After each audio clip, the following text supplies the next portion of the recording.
This is the street outside the Dubrovka shopping center. And over here on the left, you'll see the entrance to the metro station. That's the Dubrovka station on the number 10 line. So even from standing outside on the street, you can't even tell that there's a huge shopping center here. I mean, the sign is just tiny. If you didn't know better that this was here, you would just walk right by it. The only reason I know about this place is because a local Russian girl I know brought me here. I thought we were going to the mall.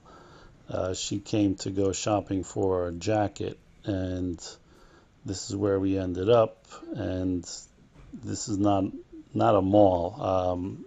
I would call this kind of a flea market. Not exactly, because in my mind, flea markets are places where people sell both used and new things, and this place is only new things. So it's kind of a all under one shopping place with a bunch of little different booths.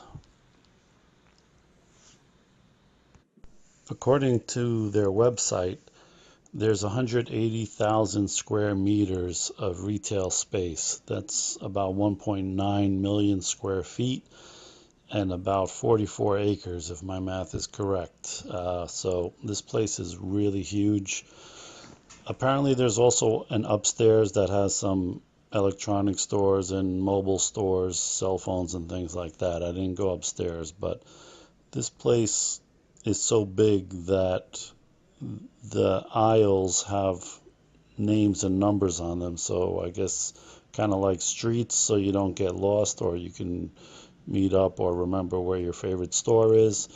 There's even this lady going around with a push cart selling stuff like coffee, tea, and little pastries or whatever.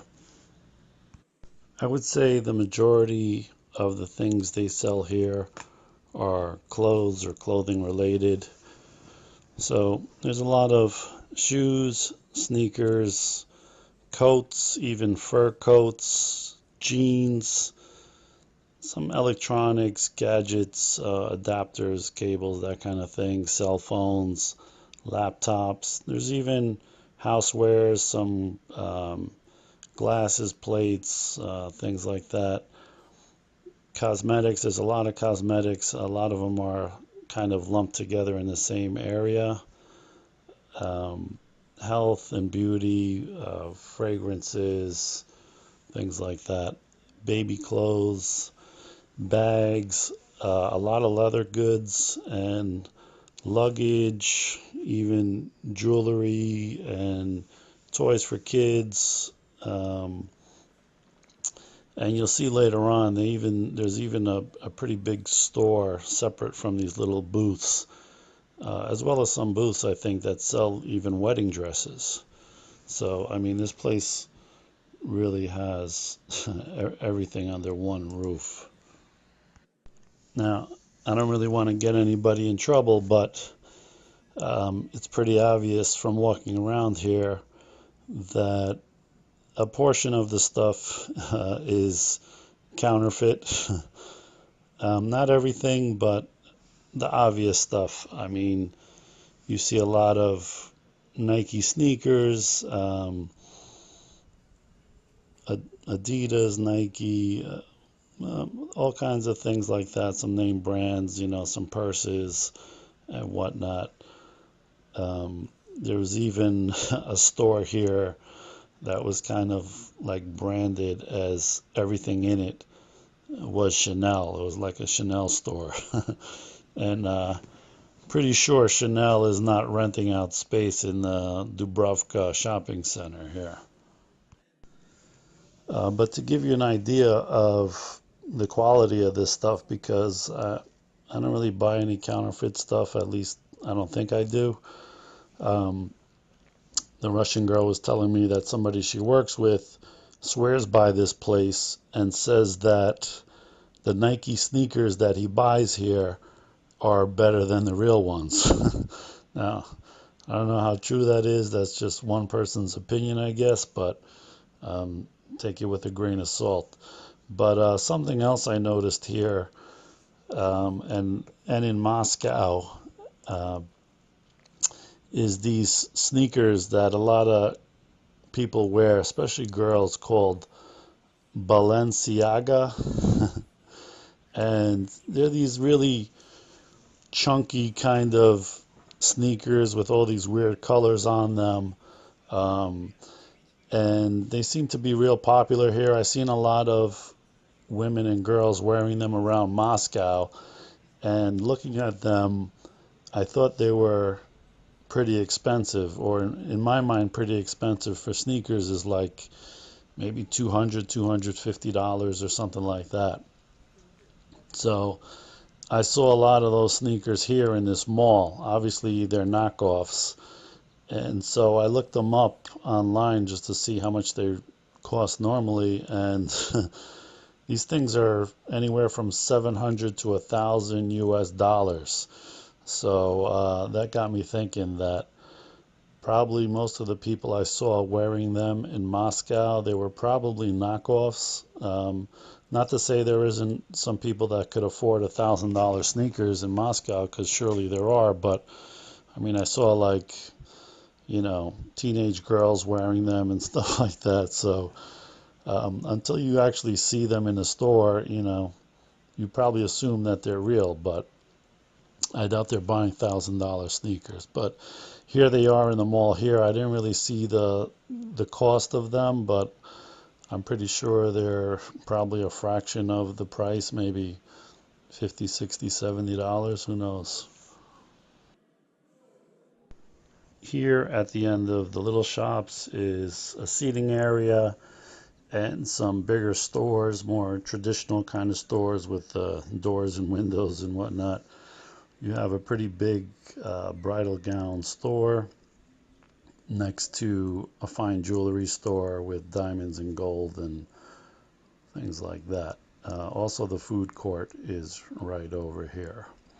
So I don't know how many Russian women are okay with buying their wedding dress in a flea market kind of place, but I can tell you that I think a lot of American women would probably turn their nose up at buying a wedding dress in a place like this. And again, it's probably just perception that it must be bad if it's in a lower priced kind of place like this. And just the story about how organized this place is. So the girl that brought me here came here to buy a coat, and she did. She bought some pretty nice winter coat. Apparently it was Korean, South Korean, and it cost about $150. And when she got it home and wore it outside, she realized that it wasn't as warm as she thought it was going to be. It didn't really keep her that warm. So she came back the next day to return it, and in the booth where she bought it was a different guy saying that he's a different entity, he's a different store owner, that the other guy wasn't there or something like that. So there's some kind of administrator for this whole place that kind of settles disputes or something, and she went over there and she told him the story, and he took the coat from her, gave her a receipt with like some kind of stamp on it, and told her that he's going to get her money refunded to her. And I was a little skeptical. I really didn't think she was ever going to see that money again. But sure enough, she came back, I don't know, a week or so later or whatever, and she got her full refund for her coat. So I guess they kind of stand behind their products here, and they don't want to get a bad reputation that that it's a fly by night kind of place, or that they sell shoddy goods or anything like that. So um, I thought that was pretty surprising and pretty impressive, just for a little place like this that is all these small shops that they really stand behind their products. Seeing shopping places like this makes you realize that what you see on the news about places is not necessarily true. Like before I came to Moscow, I see all these news stories that Moscow is the most expensive place on earth, and all they show you is these Louis Vuitton stores and caviar stores, like as if that's what normal Moscow people buy every day.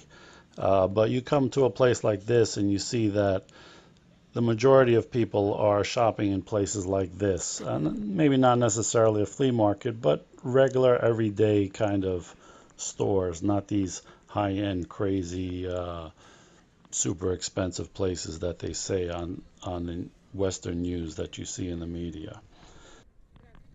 And here's a look at the food court. This lady right here that you just saw, she recognized my camera and pointed it out. Not many people did, I think, or if they did, nobody said anything. But anyway, look at this food here. It's pretty. It looks pretty amazing for food at a food court of a little flea market shopping center kind of place. If you go to the U.S., the food you'll find at a flea market is basically hot dogs, hamburgers, crappy pizza, some French fries, and that's about it.